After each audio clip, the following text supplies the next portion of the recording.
the public hearing for April 17th, 2025 to order at 1.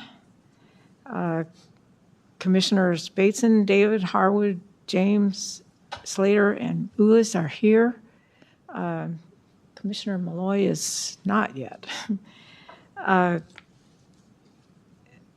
Does anyone have any changes to the agenda? Okay. The first order of business is to approve the February 27th, 2025 commission workshops minutes. Does anyone want to move to do that? So moved. Second. All in favor? Aye. Anyone opposed? Since we are having a hearing on ORA 25-0001, cargo containers and personal storage buildings, does this pose a conflict of interest for any of you? No. Okay. The public hearing will address ORA 25-0001, cargo containers and public storage buildings. The Planning Commission has conducted a workshop on this subject, and a comprehensive plan accordance analysis has been completed. For this hearing, we will open the hearing. David Callahan will provide an overview of the case and answer any questions. Then the hearing will be open for public comments. Once the comments have been heard, the public hearing will be closed and the commissioners will move to deliberate and a decision. So I will now open that hearing and turn it over to Director Callahan. Thank you, Chair David, and good afternoon, everyone.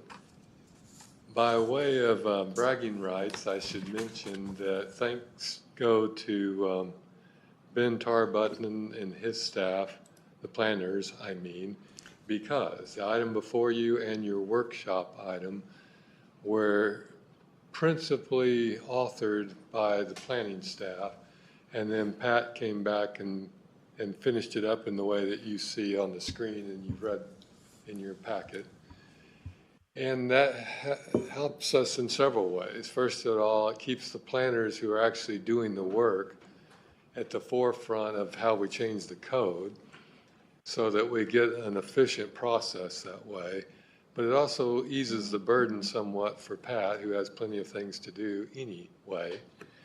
And so to me, it's a win-win. And most of all, it moves things forward more efficiently.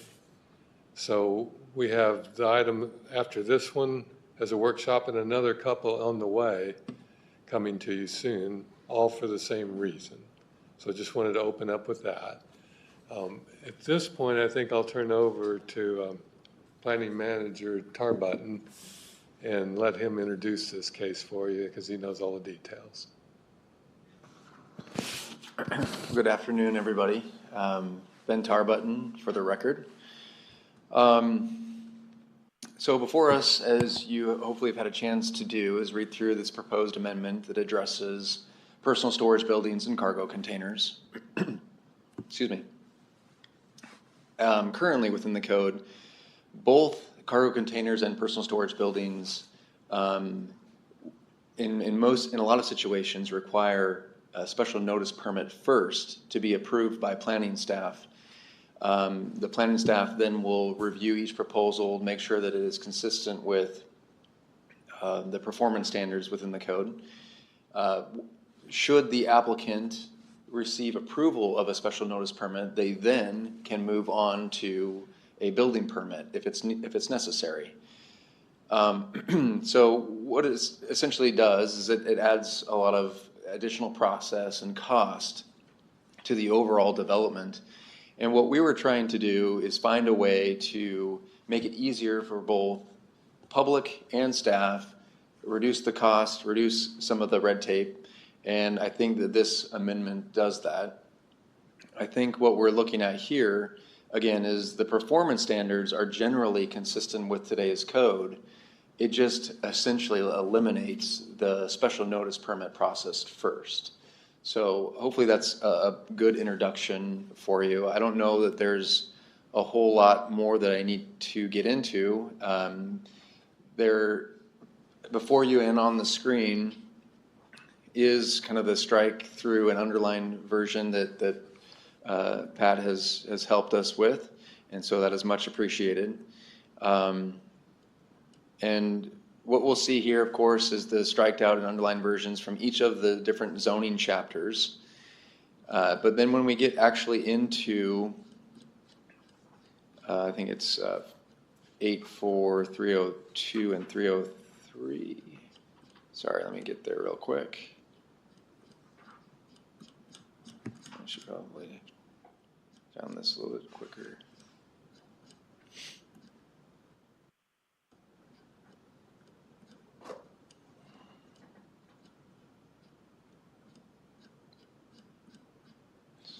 Okay. So in Article 4.3, we have, again, personal storage buildings. A lot of this is coming from our existing code. One of the things that is different is that there is on 6 here, it says for parcels or lots or parcels that are of 1 acre in size or less, there is a landscaping standard as part. The thought here is that with a higher density of development, that these personal storage buildings are going to be more visible from the neighbors.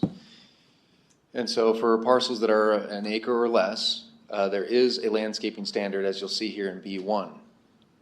B1 and 2, BI and I and 1 and 2, I guess. And so what you'll see is that, again, based on road frontage, if the property has any road frontage standards, it would have this kind of a standard here. And then side and rear property lines would have these types of landscaping requirements there. Cargo containers, again, this is by and large exactly pulled from what we currently have. It does address a couple things with regards to cargo containers within the light industrial, the mining and commercial zones and industrial zones. It also does provide some standards for properties, again, based on density.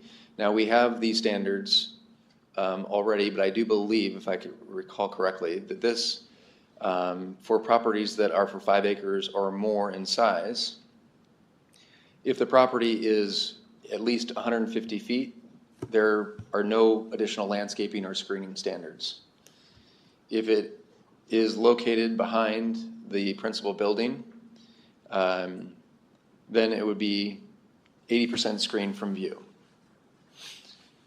For properties that are less than 5 acres, it would still require that same screening standard behind the principal building and 80%. So you have the option, if you're 5 acres or more, you can either be 150 feet from the property line, or if you wanted to be closer to the property line, that could be screened from view. For those that are less than 5 acres, that screening does apply. And then for the locations that are in the commercial, mining, and light industrial zones, they would just have to meet the traditional landscaping screening standards in Article 4.6. So that is kind of it in a nutshell.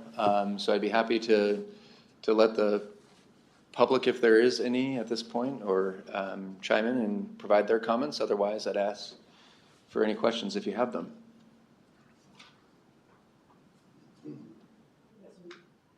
We don't have any public here, or we do, but I have So some now- questions, though. yeah.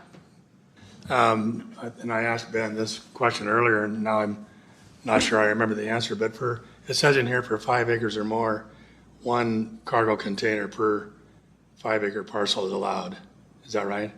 Yeah, that's currently the standard, is that there's a density requirement of 1 cargo container per 5 acres, yes. So if I have 20 acres, I would have to, and I want 4 containers, I'd have to put 1 on each 5 acres, or could I cluster them? You could cluster them, yeah. We wouldn't have that requirement. And then some of these standards here you said are new, but they're not underlined. Is that because the whole section is new, or? Correct, yes. But that it's not all new though, some of it's old. Yeah, most of it, in fact, is already existing. Based on that, if you had 6 acres, then you'd be, what, 2 of them, correct? No, you'd have, if for any, it says, let's see, let me think I can find this here.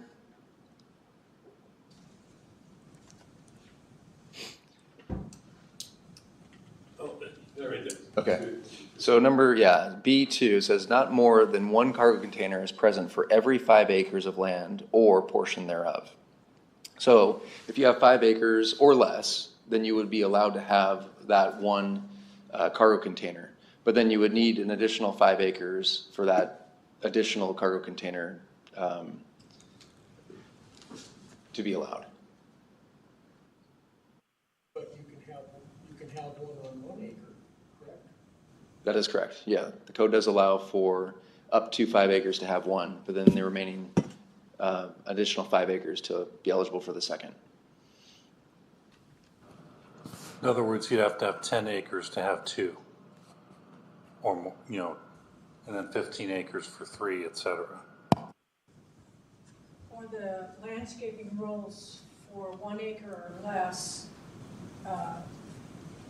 what's the oversight of that? I mean, if you have a neighbor who does it and then, well, I'll plant that tree some other time, is it up to your neighbor to call and tell on them, or does someone drive around and take a look, or how does that work? Yeah, so the standard that you're referring to, I believe, is one that is applicable to the personal storage building, which they're going to require a building permit. And so that's going to be part of the conditions of that building permit, and staff will review it for compliance at that time. So after you get your permit, does county code enforcement go out and check on it, or, I mean, how's that work? Yeah, so what will happen is that, every building permit application that the department receives, it's reviewed both by the planning division and the building division. Building division, of course, for the construction aspect of it, planning for land use requirements. And so when a planner is going to be looking at it as part of their site plan, they're going to identify this as a proposal, and that will be part of the conditions of that approval. And so at the time of final building permit inspection is when we will have those things done. So it'll be a condition saying you need to comply with this landscaping standard prior to the filing of your building permit. What about those, those big sheds you buy from like Home Depot? Where do they fit in this?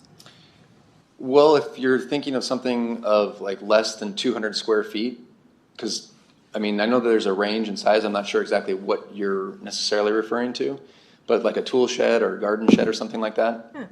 Is that what you mean? Yeah. Yeah.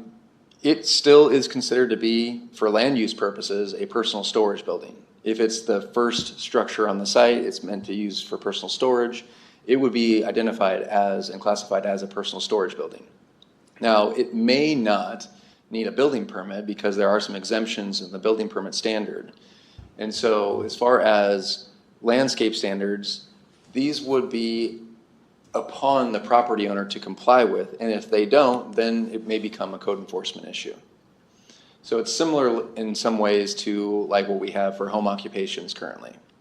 The code does not require a land use approval for home occupations. However, it's still a responsibility of the property owner to comply with those standards. If they don't, then subject to code enforcement requirements. This would fit those types of structures that are exempt from a building permit, but still are classified as a personal storage building would fit in the same category. And so with some of these things, an HOA CCNR overrides this? I don't know that it would, I don't know I would say override. It would just be a different, Standard. a different standard that may apply, in addition or, aside from any standards that the county imposes. It's fair to say if the HOA standards were more restrictive, the HOA would have to enforce that. If ours were more restrictive, we would be the ones. Okay, yeah. So the, You know, I'm a HOA president, and I manage a large HOA, of course, and this comes home to roost quite often with me, of course.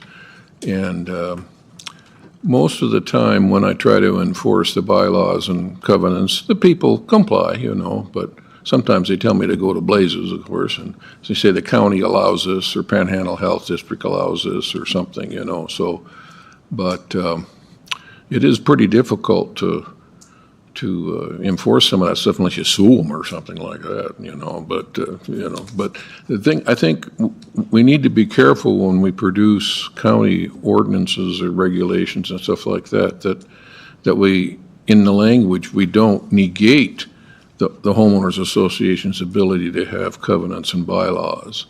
And I think there's some things, and I've mentioned this before, that we can do with some of the stuff that we're doing in this organization here, is to just to say that we recognize that there may be other requirements from a homeowners association covenant and bylaws. In other words, at least the county recognizes that these organizations have the ability to write their own covenants and bylaws, and I don't think there's any of that in any of our language yet.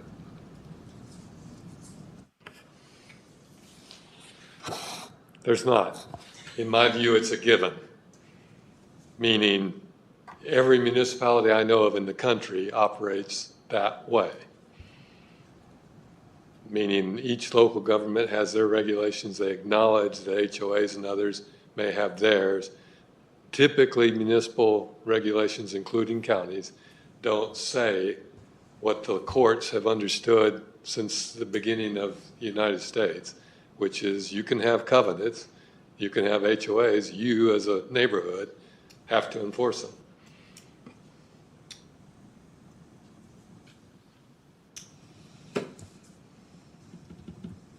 Well, the only problem I have is that we'll have people try to defend what they've done, of course, by saying that, well, there's nothing in the county regulations or anything that prevent us from doing this, and there's no recognition of the authorities of the homeowners association or whatever in any county documents, so therefore you can just go to blazes, you know, so I mean, that's...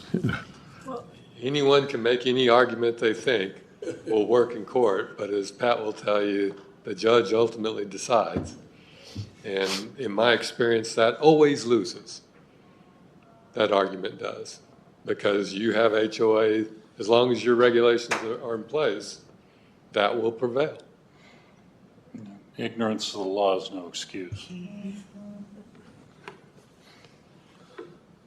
But, you know, that kind of gets into deliberations, so if there's no more questions, we should probably allow the public to speak. So, if any. Are there any questions from the public? Or does anyone want to speak for or against?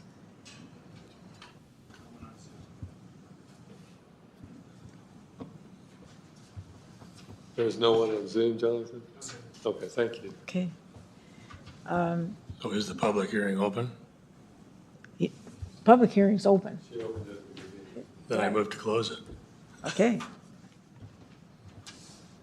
Second on that? I'll second that. Commissioner Harwood, The roll call. Yeah, you did say, I've got my hearing aids in, guys, but I still haven't heard. Aye. Commissioner Volz, I, Commissioner James. Aye. Commissioner Malloy, Aye. Commissioner Bateson, Aye. Commissioner Slater, Aye. Chair David. Aye. Okay, so we'll now open deliberations. Does anyone have any comments moving us along to a decision? I'm for it, and good work. I also agree. I think it's gonna cut things down and make it quicker and easier for you guys, so I'm for it. Okay,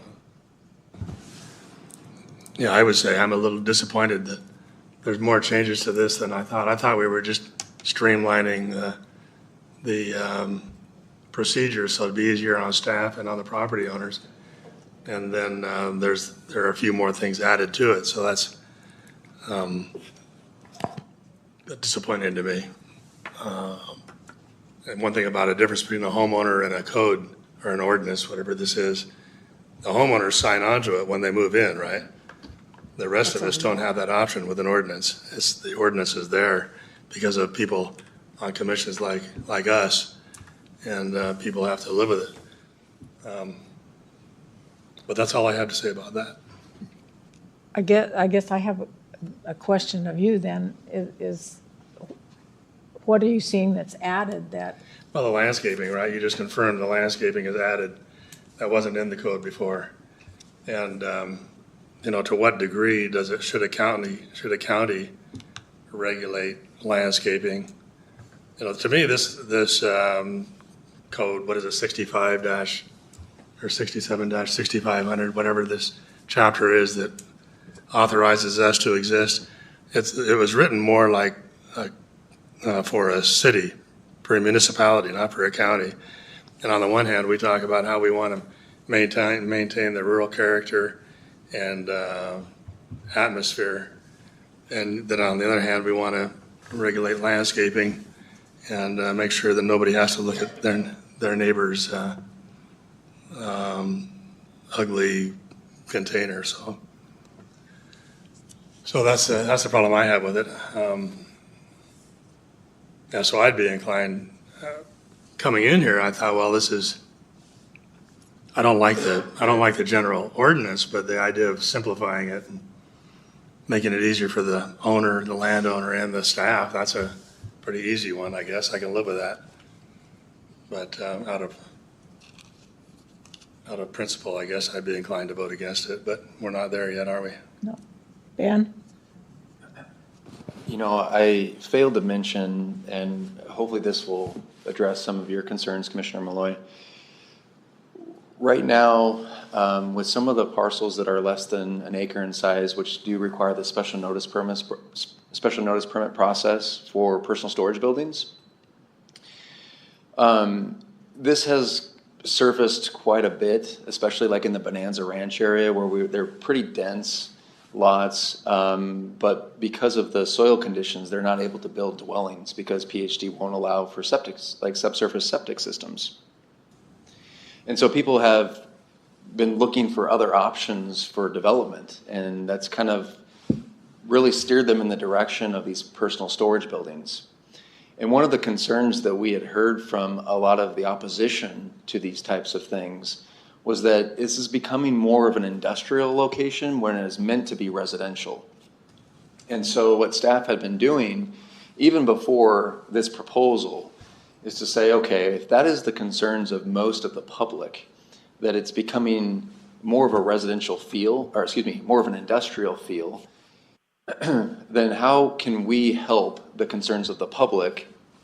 And what we have been currently doing is making it a condition that they add some landscaping in, but it's completely subjective from staff. It's more along the lines of staff going to the site, looking at the surrounding area and say, what makes sense for landscaping in this area so that it has more of a residential feel and not just a pole building. And so again, that puts that subjectivity in staff's corner, saying, look, okay, how are we going to deal with this particular project? And so I think, the landscaping standards is something that staff is currently doing, but this kind of just builds in a standard so that it's more, easier to understand for everybody involved, whether it's neighbors, the applicant, and staff. Yeah, well, thank you. When you describe the Bonanza Ranch and you talk about the public, I'm assuming that the public in that case is the Bonanza Ranch. Is that what you're saying? I mean, because now we're back to the same old thing. We're taking Bonanza Ranch, which is this much of this county, and we're writing an ordinance for the whole county to address Bonanza Ranch. Is what it sounds like to me. Yeah, I would say that was certainly part of our review process. Like this was part of what we see, because we see special notice permits consistently within the Bonanza Ranch area, but this certainly applies more globally than just Bonanza Ranch. But we haven't had the same issues everywhere that you've got in Bonanza Ranch. I think with most personal storage buildings that we process and special notice permits that we process that have a smaller lot, I would say that it's consistently, not in every case, but I'd say it's routine and it's common that we receive some kind of opposition because they don't want just a pole building next to them, but they want still a residential character of the area.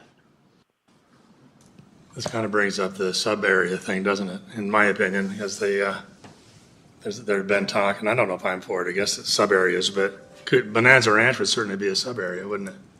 A sub, we've talked about having, is that what you call them, sub-areas of zoning and of I planning? think you're remembering overlay zoning. Maybe, yeah. But yes. Where different areas of the county would have Of course.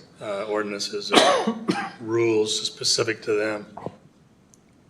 So, and I don't mean to, maybe I do mean to beat the dead horse, but the landscaping thing, like my eyebrows kind of lit up when you said the staff would go out on a case-by-case basis and address the issue, but now you're saying not anymore, and that this is intended to make it more standardized.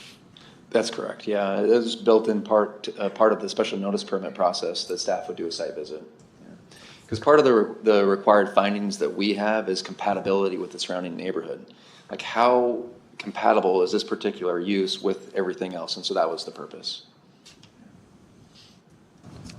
Well, it seems to me that, and I can understand the dilemma you guys find yourself in, if you've got an area that was developed, that the soil types and, all that kind of stuff aren't, you can't have a septic tank or a drain field there. Basically, somebody started to develop an area that can't be a residential area, basically. And then maybe some properties were allowed to have residences built on them, and now what individuals are doing is I've got land and I want to use it for something, so I'm going to build a storage building on it. And that sounds to me like that's what you guys are running into. And so, I don't know if they got a substandard septic tank and drain field on them. I don't know what can be done with that. We got lots of those in the county I know about. So, where we're producing effluent on the surface of the ground and on properties because systems just won't operate there, won't work properly on those types of properties. But so I don't know where you go with it, but to try, if you've got, say you got some place where you got 10 places that were allowed to be a residence, even though they didn't have adequate septic tank and drain field, now they have a residence there, and then these other people are coming in and building storage buildings on those properties. It's going to be pretty difficult to try to maintain a residential environment when it isn't acceptable there, about the size of it. And I may have overlooked what John's talking about that when I was reading through that, but I'm kind of thinking about that now, and we're trying to, and I totally agree with trying to make things easier for you guys in the office, but I also think we're trying to make things easier for everybody involved, and I don't like the idea of just because one area like that big is making everybody in the county have to put landscaping around their 1 acre plot when it's not needed.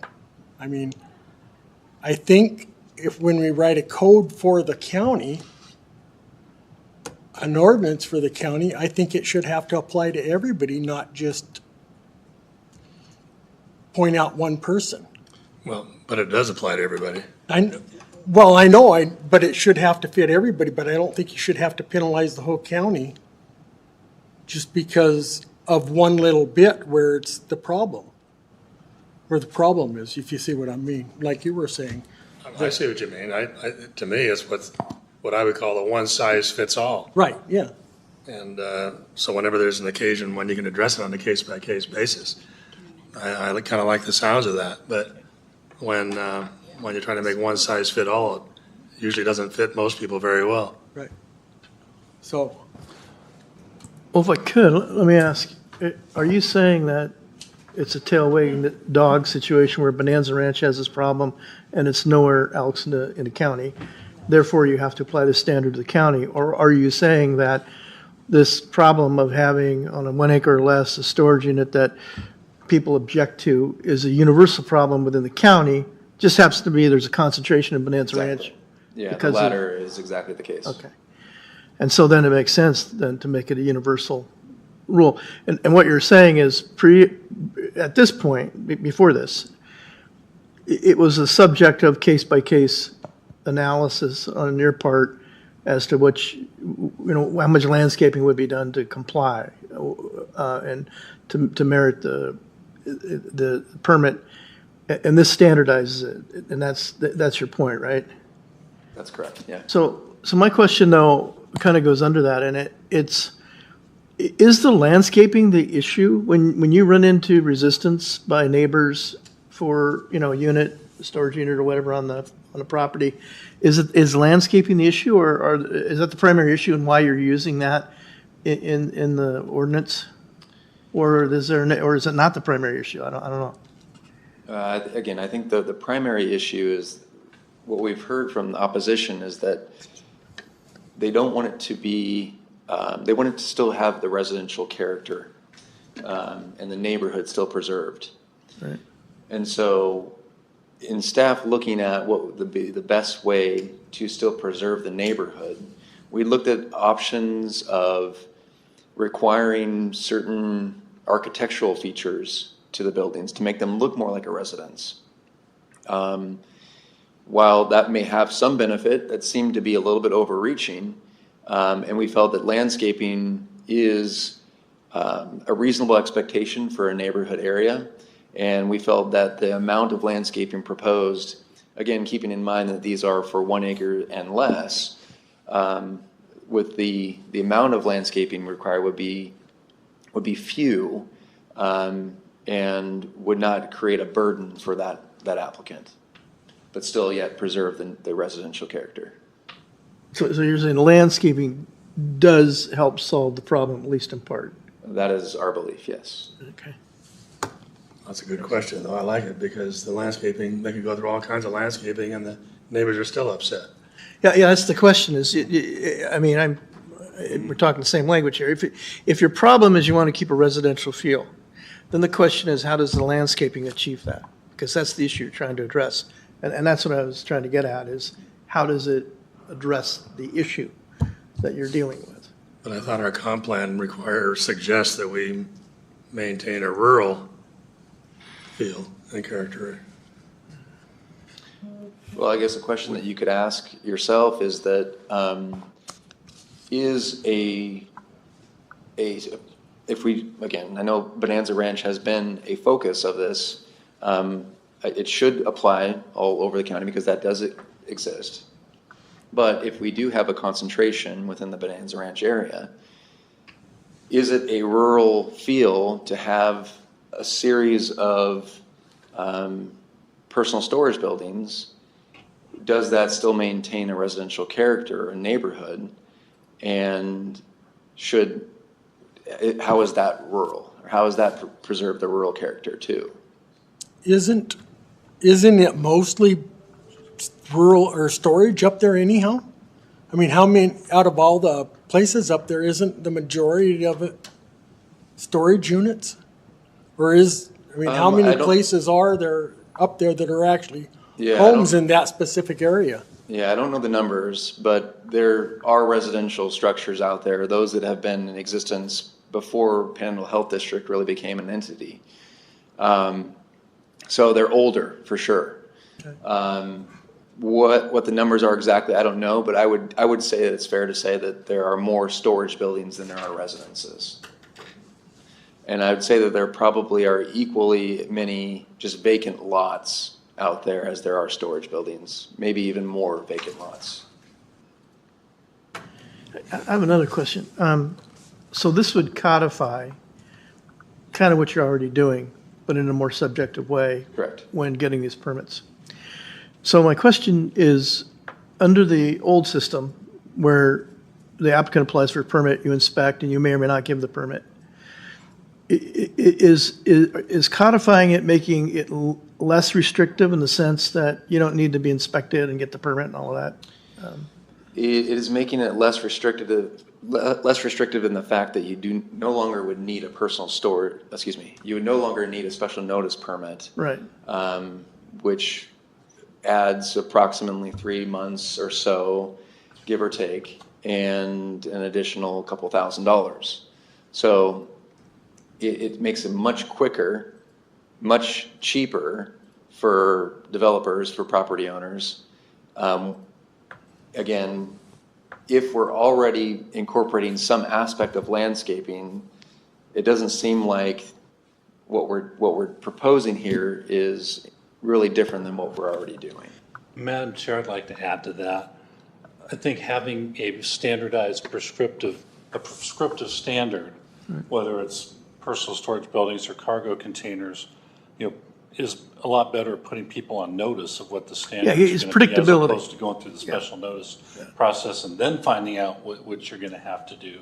And I think that will, can help also reduce some costs, both in time and, potentially even financially, for people that are doing that.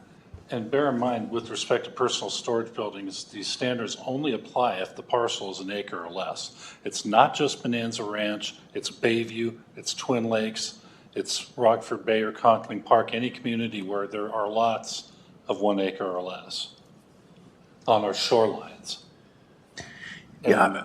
Well, what I was going to, I'm sorry, go ahead. Go ahead. Yeah, just, you're highlighting what I was kind of trying to highlight, that it seemed to me this is, I mean, we're in agreement here that we want the least restrictive means possible to achieve what you need to achieve.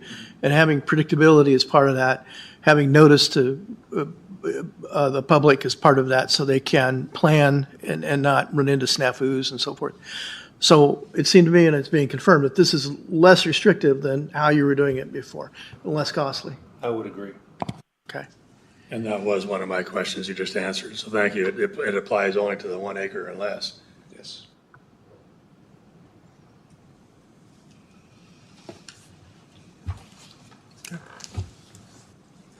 Any other questions, comments, discussion? Okay, then we can have a motion to close this and go to deliberations. Well, you don't have to move to end deliberations, you just. No, just move to, You can move to approve as presented. You Okay. can move to approve with whatever amendments you feel see fit, or move to not. I'll make a motion to approve it as it's currently drafted. I'll second that. Commissioner Harwood? Approve? Like I say, I got them turned up full blast. Aye. Commissioner Bowles? Aye. Commissioner James? Aye. Commissioner Malloy? Yeah, with those, I have reservations, but aye. Commissioner Bateson? Aye. Commissioner Slater? Aye. Chair David? Aye.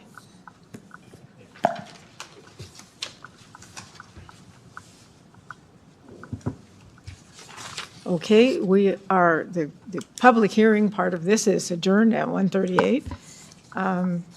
We will now open the workshop, and I will, on the boarding stables and major subdivision code amendment, and I'll turn that over to Director Callahan. Thank you, Chair David.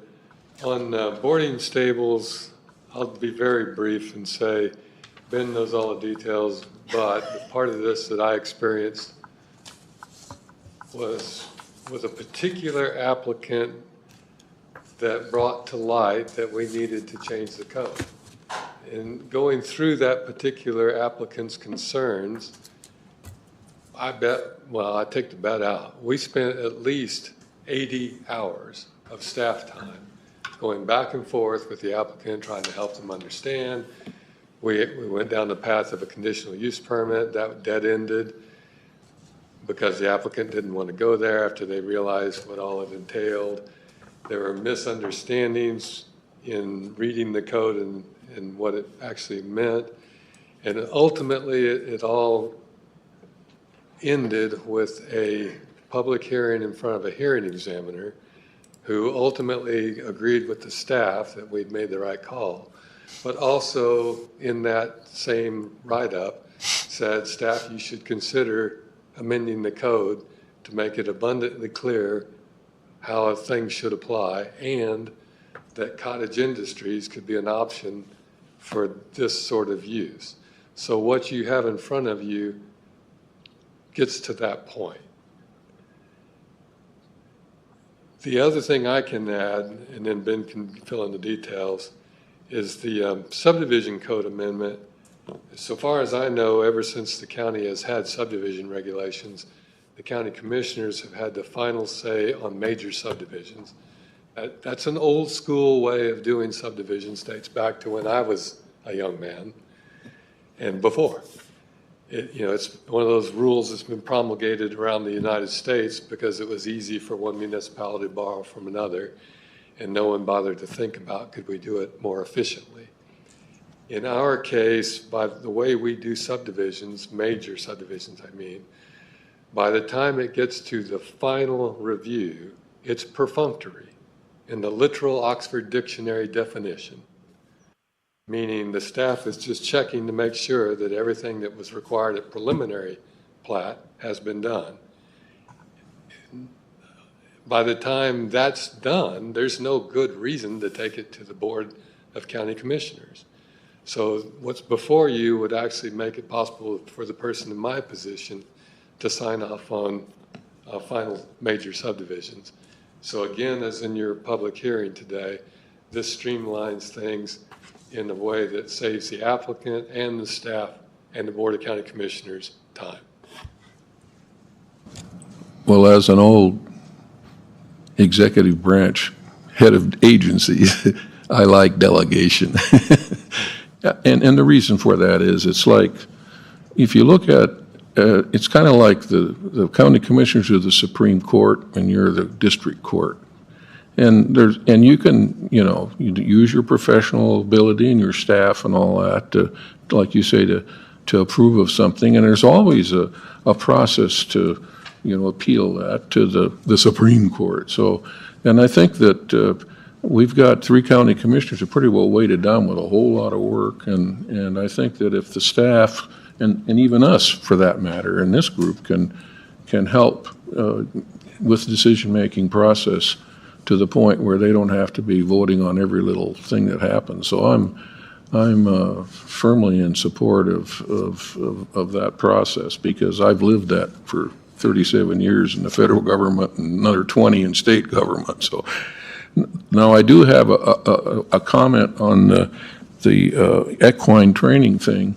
It's interesting. I've got 2 property owners that have training facilities on their property out there. And I said, what is your definition of equine? He said, well, that's a horse. And I said, yeah, but Penny, you've got donkeys and mules. And the only thing that I'm thinking about here is, and so I get the dictionary out and I look up equine and it says horse. And I think maybe in this we need to somehow recognize equine plus other hoofed animals or something. I don't know. Because here's the deal. The horses don't cause anybody any problems, and neither do the mules. But I've got 2 training centers where the donkeys are hee-hawing all the time, and some of the neighbors have called me and said, I don't like listening to so-and-so's donkey hee-haw out there in the pasture. So, but I think maybe we do need to do more than, if the official definition of equine only includes a horse, because those people have other hoofed animals. It would be very easy. In fact, I could do it right now as we're sitting here. Just put, instead of just horse riding lessons, it could say horse, mule, or donkey. And mule, Yeah, I mentioned mule. Yeah, I didn't hear you. Yeah, and it's interesting that I had a person that had donkeys and mules that they were training. So just a heads up for you guys. Thanks. Entirely reasonable. That actually makes sense to me, especially since I've I've actually been to, they have mule days in Drummond, Montana every year, and I actually went one time, and John Magnuson was there too. Wow. Because, he's involved with the Jacquelines, and Right, they right. have mules and all that. Right. So I can definitely appreciate where you're coming from. Hey, Pat, just so I understand clearly, essentially, the change in the ordinance here makes the approval of the stable, it come from the director at the time of approval of the subdivision, final approval of the subdivision, rather than they have to have a special use permit. Is that the Boarding fundamental? stable would be a by right permitted use, actually, Okay. in certain zones. But yeah, but it no longer requires a conditional use permit. No. Yeah, it can be part of riding a arena or equine training facility that does require a CUP, but a boarding stable by itself would not. Right. Right, it's not carved out, it's just part of the, And we also just better distinguish the definitions of the two as well. of the two what? Of the two, the boarding stable versus the riding arena or equine training Okay. facility. All right. And that's a sorely needed change, that part of it. I think one of the problems we were having, as well as the public was having, is that the definitions of these were interwoven so that you couldn't really pull them apart from one another. And I think that's what we're hoping to do here, is to make more easy to understand definitions and processes. Because boarding stables could either have required a conditional use permit or a cottage industry. And those were the two options. There wasn't like an outright permitted use for a boarding stable if it were a little bit lower of a classification, like there's less traffic and impact.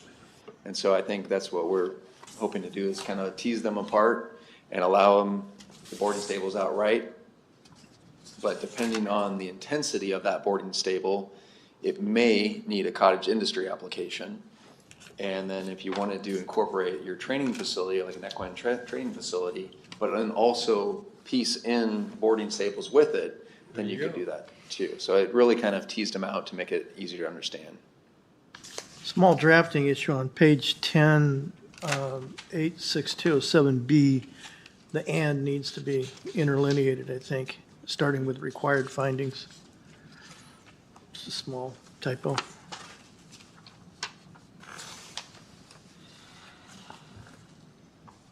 Okay, Where were you? Where it says B, order decision. and required findings. Oh, Oh, do you want it to say order decision and required findings? Yeah. Okay, got it. Then that's correct. Sorry. But I definitely want to know if you guys, see something, whether it's a typo or something more substantive that you have questions about or issues with. Is this purely a make it easier amendment, change here to make it easier for the applicant and you folks? Or is there an underlying issue that's being addressed? Both. What's the underlying issue? Is it separating the two or what is it? That's part of it. Also, allowing for small scale facilities to be permitted as expressly permittable as a cottage industry. Making boarding stables used by right. I'm sure that's pretty common in the unincorporated county. So it doesn't make much sense to have it as a CUP, but so there are some more general reasons as well as the reasons that Mr. Callahan articulated. I have, just for maybe some additional context, here is our current code. And this is in the rural zoning chapter. You'll see one of the items here for requiring conditional use permits include commercial riding arenas, boarding stables, and training facilities.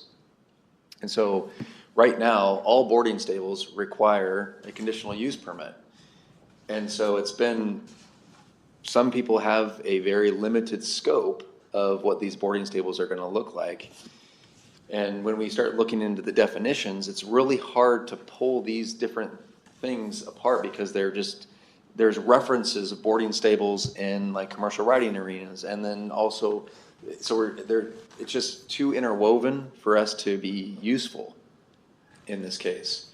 And so I think what we're trying to do is recognizing that some boarding stables are, minor enough to where they shouldn't need a conditional use permit. They should be allowed outright because we live in a rural setting like Commissioner Malloy mentioned. And so these types of uses there should be an element of them that are outright permitted. And if we can make that possible, then let's try and do that.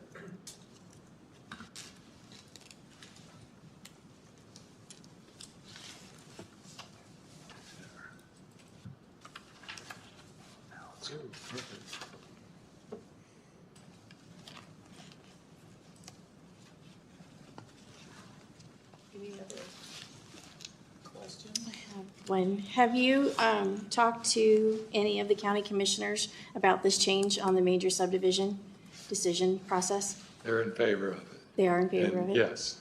Okay. In fact, they encouraged me to make this happen. Thank you.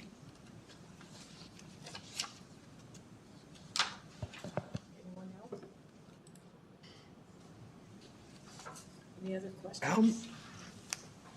How many riding facilities, do you have any idea how many we have in Kootenai County? I've got a half dozen of them I'm guessing we have in quite a few. 2 miles of me. Right. I mean, and then that's not including the guys that have their own arenas on their personal Right. property. And what about the guys that, they're not really arenas, but they're roping facilities that they have practice facilities for roping, and everybody does roping once or twice a week. At the Are moment, those- that flies under the radar. That's not regulated Well, I mean, at all. they're just cowboys working with each Right. other. And that's perfectly fine. Doesn't need to be regulated and is not. Okay.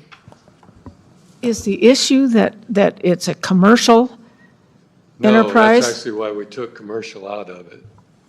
The issue is the impact. Okay, And it varies depending whether Sure. it's a large boarding, small boarding, equine, training, no training, pick something. That's why we're trying to create categories that are understandable and in plain English. Well, was it an impact on the neighborhood, the road, I mean, Yes. Yes, but you could, everywhere throughout the county. But that's why we've actually always had this kind of regulation since '73. okay. But until recently, we haven't been growing fast enough for much of anyone to care. Now it comes up all the time, frankly. so if someone has a very small operation of any of these, it doesn't do it and only gets to a certain size, or is what you're calling We it? have actual definitions of what these things are, so until it hits that threshold, it's unregulated. Okay.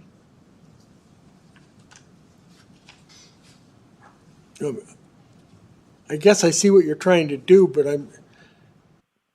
to see what the problem was, I mean, to know what the problem is, that people parking horse trailers on the road, or the noise,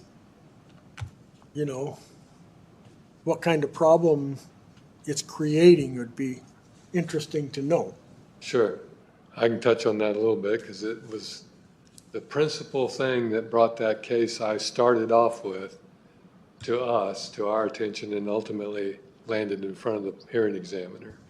And it was a half dozen neighbors were mad because of noise, traffic, hours of operation.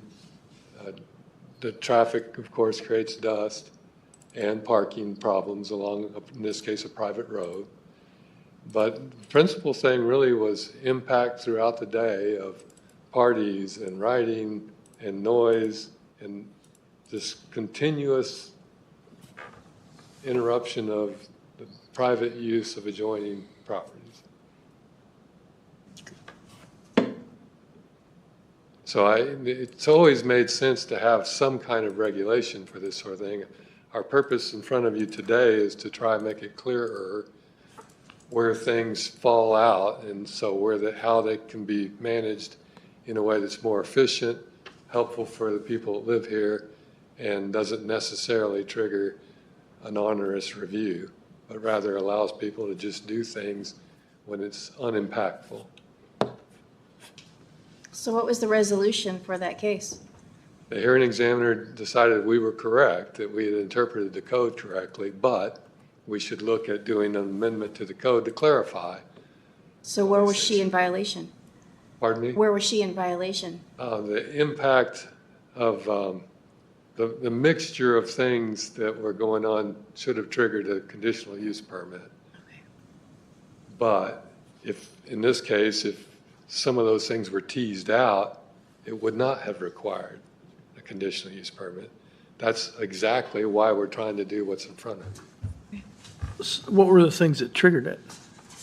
What were the things that triggered it? Is that, what were they doing? What were they doing that triggered the conditional use permit? Do you remember the details, Ben?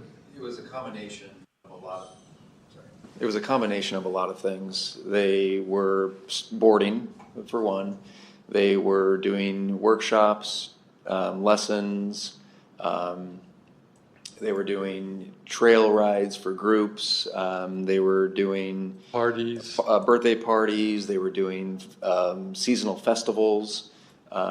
So it was getting to the point. There were a couple of festivals that they were having that I think the road was probably like a half-mile long. They had hundreds of people. They had hundreds of people on this road that day in a line trying to get into these festivals. And so the neighbors had submitted numerous complaints and saying, this is not what we want. And so we think they're in violation, and we agreed. That this is not a by right use in this particular zone, and tried to work with them in getting to that point. But So for being in violation, what happens to them? I mean, when they file this, and I'm assuming the sheriff's department or police, somebody went out there, and so what happens to them when this happens? We did a notice of violation. We recorded the notice of violation. That's what triggered the appeal to the hearing examiner. Okay. And then we didn't go any further with the usual enforcement, which would be Pat taking this person to district court, because they agreed to actually first file for a CUP and then change their mind, decided to file for cottage industry. In this particular case, they never actually even finished the cottage industry.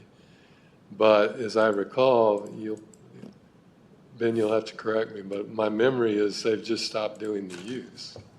as far as we know, yeah, there was a number of things that some snags that they ran into with unpermitted structures, that they, I think, felt that it was more than they were going to be able to afford. And so they, I think, dropped it altogether.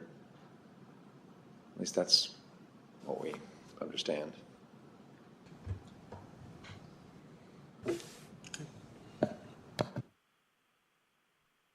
Any other questions?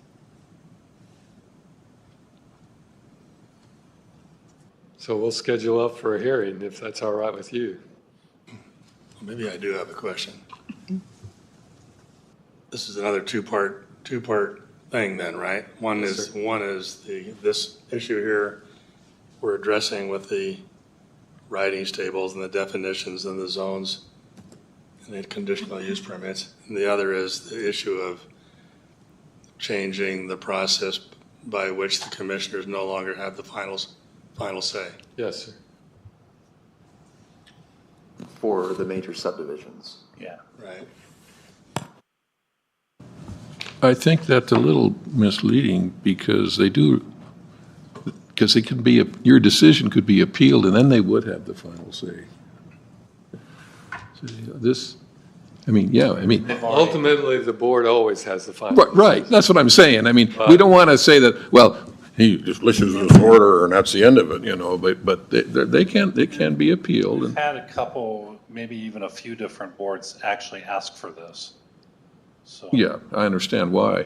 They're busy. Are they involved? Let's say that changes to going just to your discretion or your process. Are they involved in any way then at all? They say- Yes. Okay, The preliminary subdivision.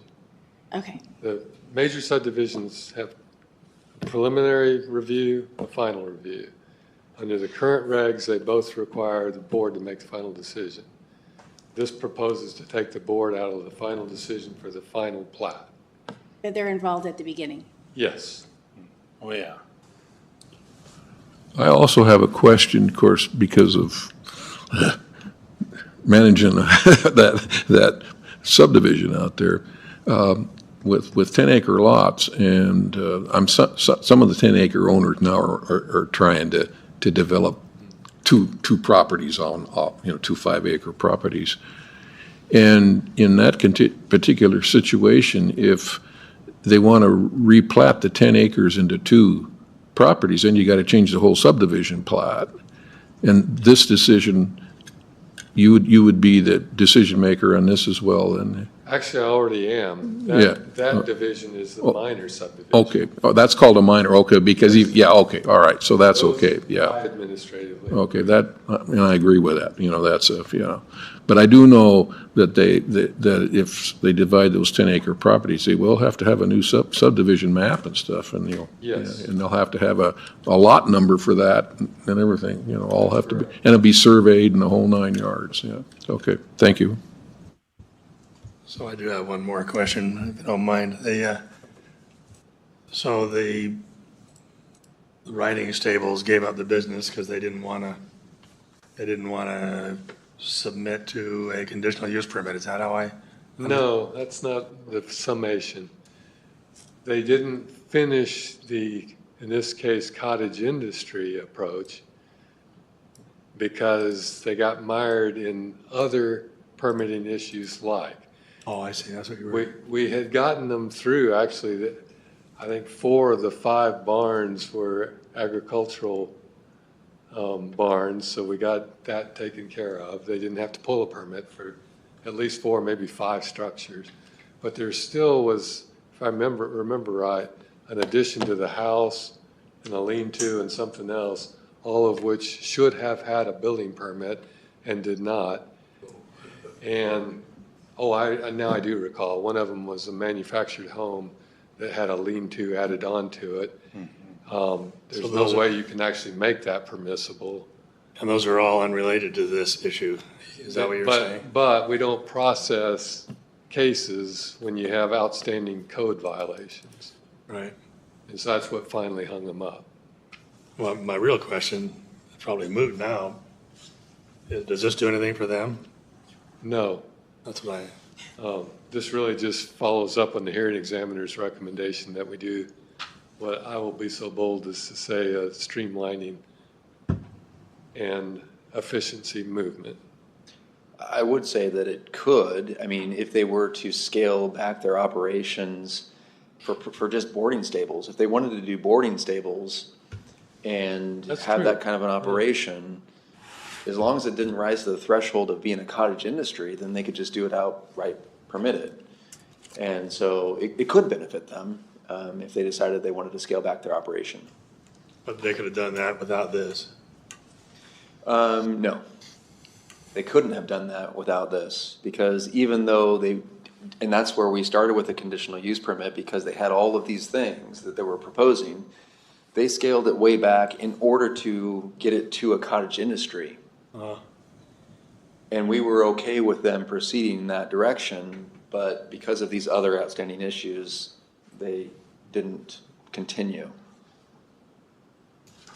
So this does really make it possible to do a boarding facility for this particular use, whereas it is not allowable under today's code. Yeah, thanks.